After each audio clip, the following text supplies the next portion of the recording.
The dissolution of the Senegalese parliament is confirmed. Get reactions and perspectives in this edition. Ladies and gentlemen, this is the news of the day.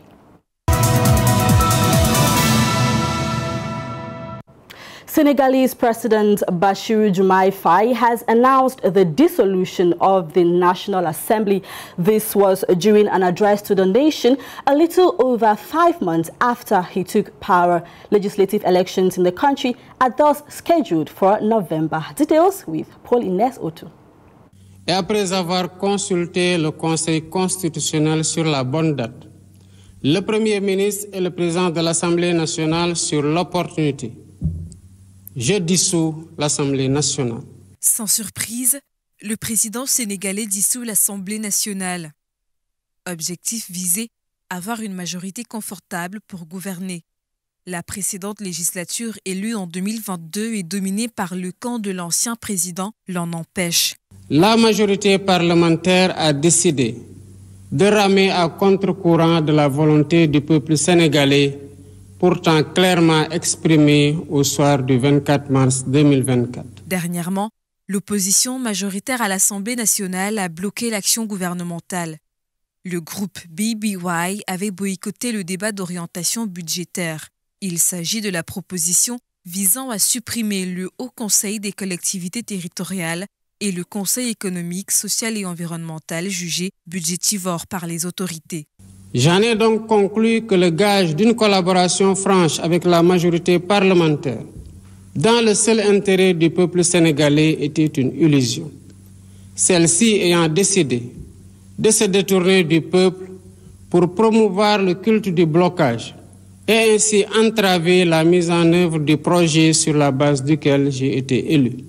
Rappelons que cette dissolution survient alors que le Premier ministre a déjà essuyé plusieurs menaces de motion de censure. Pour l'heure, c'est une course contre la montre qui est lancée en vue des élections législatives anticipées prévues le 17 novembre 2024.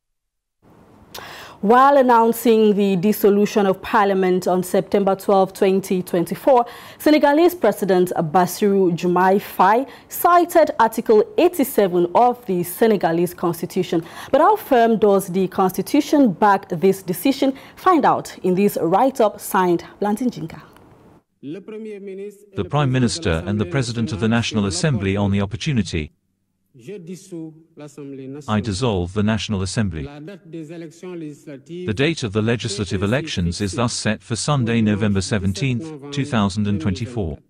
With these words, to everyone's surprise, Senegalese President Bassirou Diomaye Faye announced on Thursday, 12 September 2024, the dissolution of the National Assembly, setting the stage for early legislative elections. A dissolution which comes amidst an institutional deadlock marked by a legislature elected in 2022, dominated by forces hostile to the new president. That is why, by virtue of the powers conferred on me by Article 87 of the Constitution, and after consulting the Constitutional Council on the right date, during his speech, the Senegalese president cited the Article 87 of the Senegalese Constitution, which governs the prerogative of the President of the Republic to dissolve the National Assembly. Under this current provision, the latter cannot dissolve the National Assembly before the expiration of a period of 2 years following his installation. As a result, the current legislature cannot be legally shortened until after September 12, 2024, since it was installed on September 12, 2022. In other words, the new President of the Republic of Senegal, His Excellency Bassirou Diomaye Faye, elected following the elections of March 24th, can proceed with the act of dissolution 6 months following his swearing in. Apart from the amendment being aimed at eliminating the High Council of Territorial Collectives, HCCT, and the Economic, Social and Environment Council, CESE, the President argued that the state of public finances urgently required cutting public spending. Then, by rejecting on August 29, 2024, the constitutional bill aimed at fulfilling the promise I made to the people to abolish the High Council of Local Authorities and the Economic, Social and Environmental Council, while the situation of public finances urgently requires rationalizing public spending. The second reason behind President Faye's decision to dissolve the National Assembly is the overreach of the Assembly's constitutional powers by setting a date for the General Policy Declaration, a violation of Article 84 of the Constitution and Article 97 of the Organic Law governing the National Assembly's internal regulations. Additionally, there was the looming threat of a no-confidence vote from the Assembly's majority against the government. Finally, by going so far as to usurp the constitutional prerogatives of the President of the Republic to set a date for the General Policy Declaration in flagrant violation of Article 84 of the Constitution and Article 97 of the Organic Law on the internal regulations of the National Assembly. This dissolution of the National Assembly is not without risks.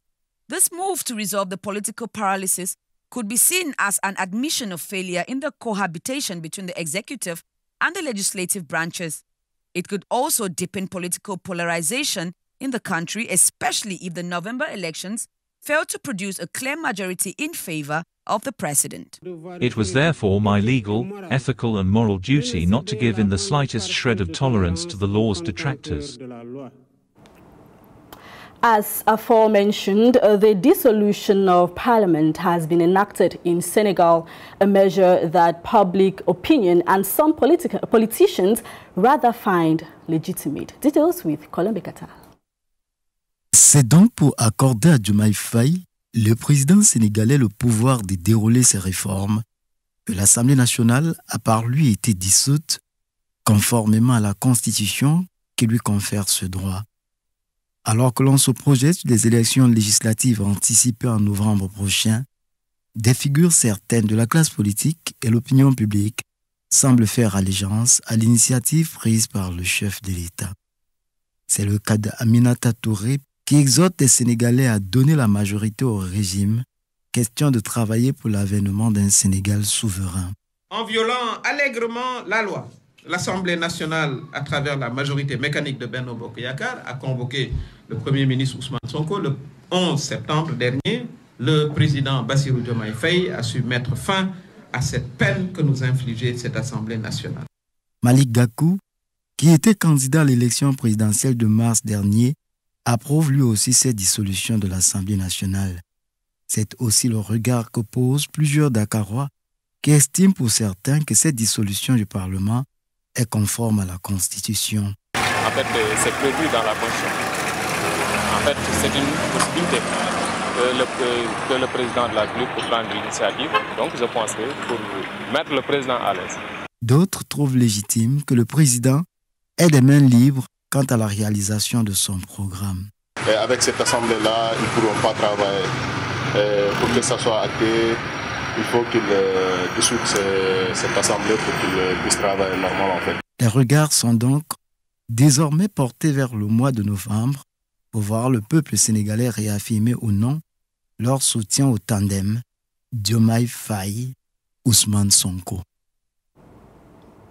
Following the recent decision by Senegalese President Bassirou Diomaye Faye to dissolve the National Assembly on September 12, the local press has been actively analyzing the implications and background of the move. Faye, who came to power in March, has prompted significant local scrutiny and discussion with this unexpected decision. Peter Golakuji. Depuis plusieurs semaines, une éventuelle dissolution de l'Assemblée nationale était en gestation au Sénégal. Le doute est levé.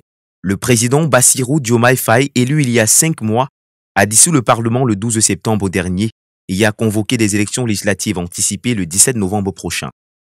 Cette annonce, loin d'une surprise, a été plutôt décryptée par la presse locale au lendemain de la décision du chef de l'État sénégalais. Sud Quotidien, par exemple, a titré à sa une « Diomaye met fin au suspense ». Si l'éventualité d'une dissolution ne faisait plus de doute, la question était juste de savoir quand. Rappelons que cette décision intervient dans un contexte qu'on qualifierait de bras de fer entre l'actuel président sénégalais et l'opposition, plus particulièrement les députés du camp de l'ex-président Macky Sall. En citant le chef de l'État Bassirou Diomaye Faye, qui a fustigé une obstruction systématique de la majorité parlementaire, le média en ligne Sénégo a annoncé en grand titre « Fin de la cohabitation ». Toutefois, la presse sénégalaise, en particulier celle proche de l'opposition, a beaucoup insisté sur un fait, c'est qu'en mettant fin au mandat de l'Assemblée nationale, le Premier ministre Ousmane Sonko ne fera pas sa déclaration de politique générale qui était prévue le 13 septembre dernier, comme l'avait programmé le président lui-même. Le journal Li Quotidien a donc titré « Diomaye sauve Sonko et écorche son image ». La presse L'Observateur parle de jeu et ruse de la part du président sénégalais et le quotidien PES Le Jour décrit grâce à une « Diomaye signe contre sa signature ».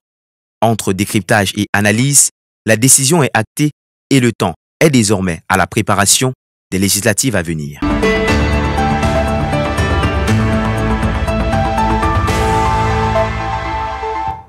Our bonus info takes us all the way to the Democratic Republic of Congo, where young Congolese gathered in a civic movement marched through the streets of Kinshasa to the Palace of Justice, where the Minister of State, Minister of Justice, is located. This march was aimed at expressing their support for the minister in his fight against anti-values within the judicial system in the DRC.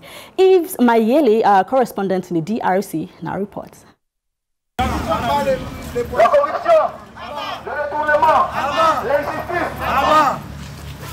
Soutenir la lutte du ministre d'État, ministre de la Justice et garde de Sceaux, Maître Constant Moutamba, et les combats de ce jeune Congolais réunis au sein du mouvement associatif Lèvons-nous pour les Congos, qui ont parcouru les rues de la capitale congolaise pour exprimer pacifiquement leur indignation face aux ennemis du changement positif de l'appareil judiciaire en République démocratique du Congo, cheval de bataille du nouveau ministre de la Justice depuis son arrivée. Cette marche n'est nullement un soutien politique à la personne du ministre de la Justice, mais essentiellement l'expression authentique et populaire des jeunes Congolais épris de paix et de justice, résolument engagés à contribuer au développement de notre pays. Cette marche a été initiée des suites à l'empoisonnement du ministre de la Justice par deux personnes non identifiées. Un empoisonnement qui montre clair et net que le réforme qu'apporte le ministre de la Justice nuit aux magistrats et aux avocats corrompus, les hommes et de femmes politiques qui manipulent la justice en instaurant l'injustice. Cette marche a été aussi organisée à l'intérieur du pays, dans la province du Grand Kassai. Lèvons-nous! Lèvons-nous! Lèvons-nous! The report by Yves Maele brings us to the end of this edition of the News of the Day. Thank you for watching and continue staying loyal to Global LTV.